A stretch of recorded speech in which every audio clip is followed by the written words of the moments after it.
Hi everyone, welcome to English with Jo YouTube channel.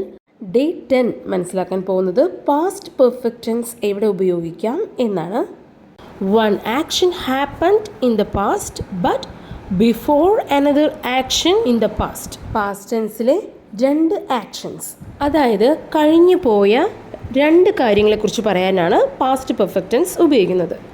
ഒന്ന് ആദ്യം സംഭവിക്കുന്നതും രണ്ടാമത്തേത് അത് കഴിഞ്ഞ് സംഭവിക്കുന്നതും. ഇങ്ങനെ കഴിഞ്ഞു പോയ രണ്ട് കാര്യങ്ങൾ പറയാൻ വേണ്ടിയിട്ടാണ് പാസ്റ്റ് പെർഫെക്റ്റ് ടെൻസ് ഉപയോഗിക്കുന്നത്.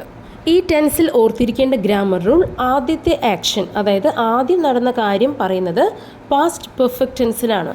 രണ്ടാമത്തെ ആക്ഷൻ പറയുന്നത് സിമ്പിൾ പാസ്റ്റ് ടെൻസിലാണ്. വീഡിയോയിലേക്ക് ഡീറ്റെയിൽ ആയിട്ട് പോകുന്നതിന് മുമ്പായി ചാനൽ ഇതുവരെ സബ്സ്ക്രൈബ് ചെയ്തിട്ടുണ്ടെങ്കിൽ ദയവായി സബ്സ്ക്രൈബ് ചെയ്യുക. കൂടാതെ അടുത്തുള്ള ബെൽ ബട്ടൺ ക്ലിക്ക് ചെയ്യാനായി മറക്കരുത്. എങ്കിൽ മാത്രമേ ഞാനിടുന്ന പുതിയ വീഡിയോസിൻ്റെ നോട്ടിഫിക്കേഷൻ ലഭിക്കുകയുള്ളൂ. Let's move on to the lesson. ആദ്യം ഈ ടെൻസിലെ സെൻറ്റൻസ് സ്ട്രക്ചർ എങ്ങനെയാണ് വരുന്നത് എന്ന് മനസ്സിലാക്കാം. ആദ്യം നടന്ന കാര്യം പാസ്റ്റ് പെർഫെക്റ്റ് ടെൻസിലാണ് പറയേണ്ടത് എന്ന് നമ്മൾ മനസ്സിലാക്കി. എന്നാൽ അതിൻ്റെ സെൻറ്റൻസ് സ്ട്രക്ചർ ഇങ്ങനെയാണ്: സബ്ജക്റ്റ്, അതിനുശേഷം ഹാഡ്, അതിനുശേഷം V3 ഫോം ഓഫ് ദ വെർബാണ് വരേണ്ടത്. എന്നാൽ രണ്ടാമത്തെ ആക്ഷൻ സിമ്പിൾ പാസ്റ്റ് ടെൻസിലാണ് പറയുന്നത്. അതിൻ്റെ structure subject plus V2 form of the വെർബാണ് വരേണ്ടത്. ഈ ടെൻസിൽ പറയുമ്പോൾ എല്ലാ സബ്ജക്റ്റിൻ്റെ കൂടെയും ഹാഡ് ഉപയോഗിക്കാം. അതായത് I, you, we, they, he, she, it അല്ലെങ്കിൽ ഏതെങ്കിലും വ്യക്തിയുടെ പേര്, ഇങ്ങനെ എല്ലാ സബ്ജക്റ്റിൻ്റെ കൂടെയും ഓൾ സബ്ജക്ട്സിൻ്റെ കൂടെ ഹാഡ് ഉപയോഗിക്കാം. ഹാഡ് കഴിഞ്ഞ ശേഷം V3 form of the verb. ഇതും ഓർത്ത് വയ്ക്കുക. ഒരു എക്സാമ്പിൾ നോക്കാം. ഞാൻ സ്റ്റേഷനിൽ എത്തിയപ്പോഴേക്കും ട്രെയിൻ പോയിരുന്നു. ഈ സെൻറ്റൻസിൽ രണ്ട് ആക്ഷനാണ് പറയുന്നത്. ഒന്ന് ട്രെയിൻ പോയിരുന്നു എന്നതും രണ്ടാമത്തേത് ഞാൻ സ്റ്റേഷനിൽ എത്തി എന്നതും. ഇങ്ങനെയാകുമ്പോൾ ഇതിൽ ആദ്യം നടന്നത് ഏതാ? ട്രെയിൻ പോയി എന്നാണ് അല്ലേ? ഞാൻ എത്തുമ്പോഴേക്കും ട്രെയിൻ പോയി എന്നതാണ്. സോ ട്രെയിൻ പോയി എന്നതാണ് ഇവിടുത്തെ ഫസ്റ്റ് ആക്ഷൻ. അപ്പോൾ നമ്മൾ ഏത് ടെൻസാണ് പറയേണ്ടത്?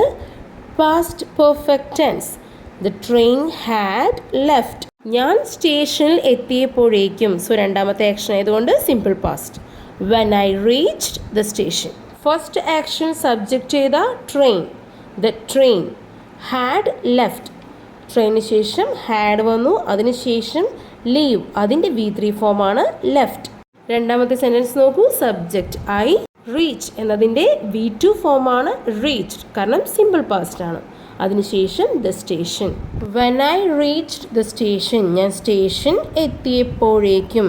എത്തിയപ്പോഴേക്കും എന്ന് പറയാനാണ് ഇവിടെ വെൻ ഐ റീച്ച്ഡ് എന്ന് വന്നിരിക്കുന്നത്. ട്രെയിൻ പോയിരുന്നു. The train had left. വലിയ സെൻറ്റൻസ് ആയതുകൊണ്ട് ഒന്ന് പറഞ്ഞ് പ്രാക്ടീസ് ചെയ്യാം. When I reached the station the train had left. ഇങ്ങനെയും പറയാം.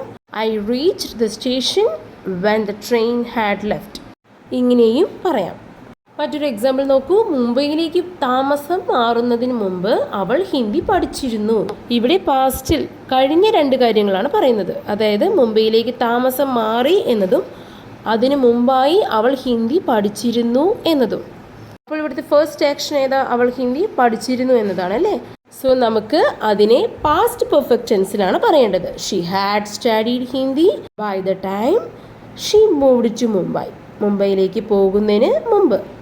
She had studied Hindi by the time she moved to Mumbai. First action V3 ഫോമിലാണ്.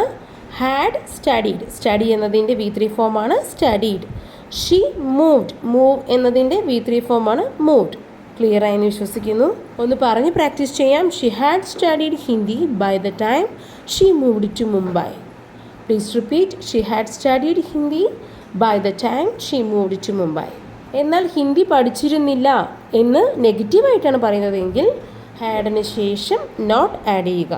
She had not studied Hindi by the time she moved to Mumbai. ഇവിടെ സെൻറ്റൻസിൽ by the time എന്ന് ഉദ്ദേശിക്കുന്നത് മുമ്പ്, അതായത് മുംബൈയിലേക്ക് മാറുന്നതിന് മുമ്പ് എന്നർത്ഥമാണ്. മറ്റൊരു സെൻറ്റൻസ് കാണാം. ഞാൻ അവളെ വിളിക്കുന്നതിന് മുമ്പ് അവൾ ഓടിപ്പോയി. എങ്ങനെ പറയാം? Before I called her she had run out. ഞാൻ അവളെ വിളിക്കുന്നതിന് മുമ്പ് അവൾ ഓടിപ്പോയി. അപ്പോൾ വിളിക്കുന്നതിന് മുമ്പ് ഓടിപ്പോയി. അപ്പോൾ ഇവിടുത്തെ ഫസ്റ്റ് ആക്ഷൻ അവൾ ഓടിപ്പോയി എന്നതാണ്. അപ്പോൾ നമുക്ക് പാസ്റ്റ് പെർഫെക്റ്റ് ടെൻസിൽ പറയാം ഷീ ഹാഡ് റൺ ഔട്ട്. എന്നാൽ വിളിക്കുന്നതിന് മുമ്പ് എന്ന് പറയാനായി സിമ്പിൾ പാസ്റ്റ് ടെൻസിൽ പറയാം before I called her. Before I called her she had run out. Please repeat. Before I called her she had run out. മറ്റൊരു സെൻറ്റൻസ് നോക്കൂ. T വിയിൽ അത് കാണുന്നതിന് മുമ്പ് ആ വാർത്ത ഞാൻ കേട്ടിരുന്നു. എങ്ങനെ പറയാം? ഇവിടുത്തെ ഫസ്റ്റ് ആക്ഷൻ ആ ന്യൂസ് കേട്ടിരുന്നു എന്നതാണ്. I had heard the news. രണ്ടാമത്തെ ആക്ഷൻ ഞാൻ ടി വിയിൽ കാണുന്നതിന് മുമ്പ്. Before I saw it on T V. ഒന്ന് പറഞ്ഞ് പ്രാക്ടീസ് ചെയ്യാം. I had heard the news before I saw it on T V. I had heard the news before I saw it on T V. ഈ sentence നോക്കൂ. T V കാണുന്നതിന് മുമ്പ് ഞാൻ എൻ്റെ homework പൂർത്തിയാക്കിയിരുന്നു. ഇതെങ്ങനെ ഇംഗ്ലീഷിൽ പറയാം? താഴെ കമൻറ്റ് ചെയ്യുക. അതോടൊപ്പം ഈ വീഡിയോയെക്കുറിച്ചുള്ള നിങ്ങളുടെ സംശയങ്ങൾ, വിലയേറിയ അഭിപ്രായങ്ങൾ എല്ലാം കമൻറ്റ് ബോക്സിൽ അറിയിക്കുക. വീഡിയോ യൂസ്ഫുൾ ആയെങ്കിൽ ഇതുപോലെ പഠിക്കണം എന്ന ആഗ്രഹമുള്ള നിങ്ങളുടെ ഫ്രണ്ട്സിലേക്ക് ഈ വീഡിയോ ഷെയർ ചെയ്യുക. And please do subscribe English with Jo YouTube channel. Thank U.